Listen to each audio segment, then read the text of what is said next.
Le premier niveau propose une simple assistance à la conduite, comme le régulateur de vitesse. Le niveau 2 correspond par exemple à un système d'aide au stationnement, et les fonctionnalités s'ajoutent ainsi de suite, jusqu'à atteindre le niveau 5. Quasiment plus de mécanique, et même pas de conduite à assurer. La voiture du futur, selon Tesla, sera une salle de jeu ou de sieste en mouvement.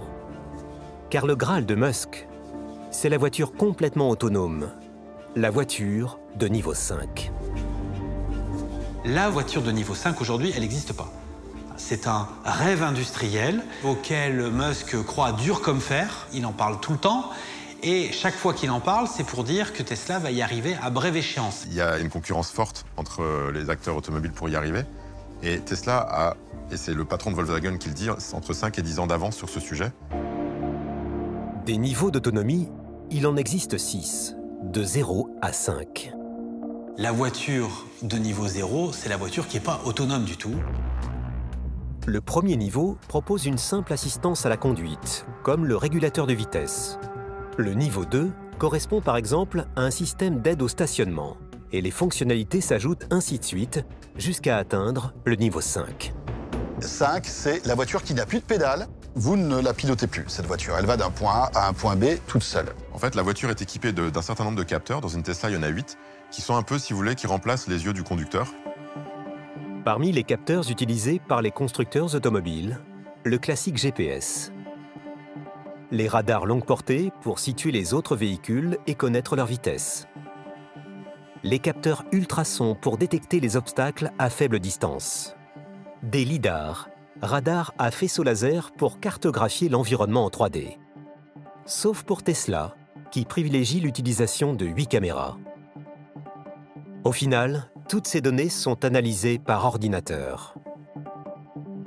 Vous avez ce qu'on appelle des calculateurs dans la voiture qui intègrent ces images et ensuite qui envoient ces informations sur un serveur qu'on appelle Dojo chez Tesla, qui est un énorme calculateur qui va permettre de faire des calculs avec de l'intelligence artificielle qui eux-mêmes vont aider la voiture à comprendre ce qui se passe autour d'elle. Et donc la voiture, en fonction de ces informations, prend des décisions. Elle va décider de tourner, d'avancer, de freiner, etc. D'un point de vue purement technique, les experts s'accordent à dire que le niveau 5 sera atteint dans quelques années grâce à la puissance exponentielle des calculateurs. Mais c'est sur un autre terrain que les algorithmes pourraient montrer leurs limites.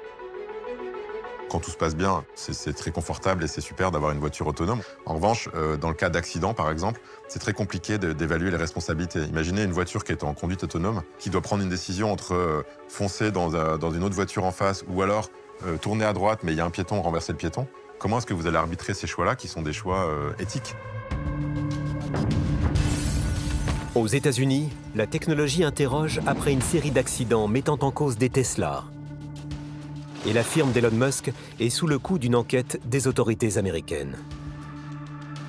En France, en 2021, le conducteur d'une Model 3 affirme avoir vu son véhicule accélérer tout seul, sans réponse du système de freinage. L'accident a causé la mort d'un cycliste et fait une vingtaine de blessés place de la Nation à Paris. Tesla a nié toute défaillance technique. Pour Elon Musk, le problème, ce n'est pas la voiture autonome, mais l'être humain. Et d'après lui, les routes seraient plus sûres avec une intelligence artificielle aux commandes.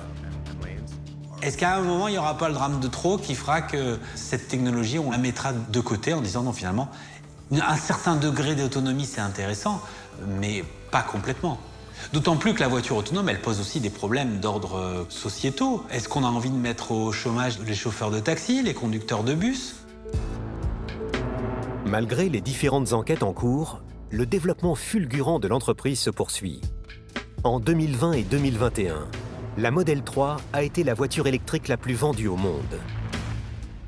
Il faut dire qu'en misant sur la fin des voitures thermiques avant les autres, Elon Musk a trouvé la parade aux principaux freins du modèle électrique.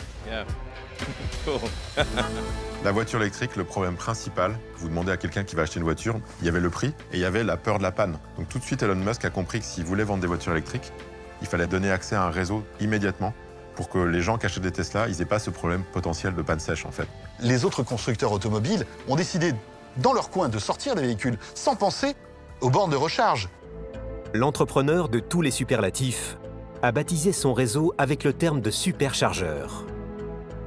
Un réseau de bornes tentaculaires placées à des endroits clés pour un automobiliste. Les superchargeurs, c'est extrêmement stratégique. C'est donc un réseau de l'équivalent des stations-service, mais c'est plutôt en général sur le parking d'un hôtel, dans une zone commerciale. On va implanter donc une dizaine, une quinzaine de bornes sur lesquelles on va pouvoir venir charger sa voiture. L'autre révolution, en fait, de ces bornes de recharge, elles octroient une puissance très très importante qui permet de recharger en quelques dizaines de minutes votre véhicule. D'abord implanté dans les pôles stratégiques de Boston, Washington et San Francisco, Los Angeles en 2012, les superchargeurs se sont développés à travers la planète entière. Aujourd'hui, le réseau compte environ 3200 stations pour plus de 30 000 bornes. Et Tesla espère multiplier leur nombre par 3 dans les 2 ans à venir. Il y a maintenant des acteurs beaucoup plus gros, enfin des acteurs spécialisés dans l'énergie qui s'y mettent. Mais Elon Musk a pris une longueur d'avance sur le bon endroit où positionner ses superchargeurs, puis surtout sur ce qu'on appelle l'usage, l'habitude. Les gens qui ont des Tesla ont l'habitude d'aller dans ces superchargeurs, ça sera très difficile de leur faire changer d'habitude. Après la question de l'autonomie, l'autre paramètre capital pour séduire les acheteurs, c'est le prix. Et pour concurrencer les voitures thermiques, Elon Musk mise sur des usines d'un nouveau genre, les Gigafactory.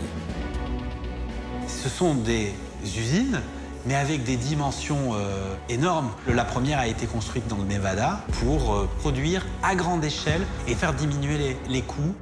Après l'usine de Reno dans le Nevada, une Gigafactory a été construite dans l'État de New York, puis Shanghai en Chine, Berlin en Allemagne, Austin au Texas. Inaugurée en grande pompe, la Gigafactory d'Austin occupe 930 km² de surface, soit l'équivalent de 450 terrains de football. Elon Musk prévoit à terme une douzaine de Gigafactory à travers la planète. Ça ressemble à ce que faisait Toyota, c'est de se dire qu'on est accepté par le consommateur si aussi on s'implante proche des endroits où on va acheter son produit. Donc ça, c'est une évolution lourde de l'industrie. C'est de se dire que le consommateur devient intolérant aux produits qui viennent d'ailleurs parce qu'on veut que ça crée de l'emploi en local, etc., etc. Donc il y a vraiment cette volonté-là. L'usine, revue et corrigée par Musk, c'est un espace gigantesque, aux murs immaculés, avec des lignes de production robotisées à l'extrême et connectées pour récolter des données en permanence afin d'améliorer le process de fabrication. On parle maintenant d'industrie 4.0 ou plus simplement d'usine numérique. Elon Musk, il est aussi mu par ce côté, je suis un physicien, et si je devais réécrire une usine automobile de zéro, bah voilà comment je la ferais. Je ne vais pas forcément copier ce que font les autres, parce que je ne pense pas forcément que les autres ont raison. Ce que ça implique, c'est qu'il va être capable d'innover sur des choses que les autres n'imaginaient plus être capables de faire. Donc par exemple, sur la première étape qui est de presser la tôle, ce qu'on appelle l'emboutissage, il va inventer des méga presses qui vont être capables de fabriquer en fait toute une partie de la voiture d'un seul bloc. Alors que traditionnellement, on allait faire chacun des composants séparément et ensuite on les assemble avec des robots qui vont souder. Là, on va avoir des grandes parties du berceau, le bas de la voiture, qui vont être faites en monobloc. Dans les cabines de peinture, il invente en fait un process où on va faire tourner la voiture sur elle-même, pivoter pour aller dans les bains, alors qu'avant on était plutôt sur quelque chose de linéaire. Le temps de fabrication en temps passé sur la Tesla, c'est environ 10 heures. Et sur ce que fait Volkswagen aujourd'hui, on est plus autour d'une vingtaine d'heures.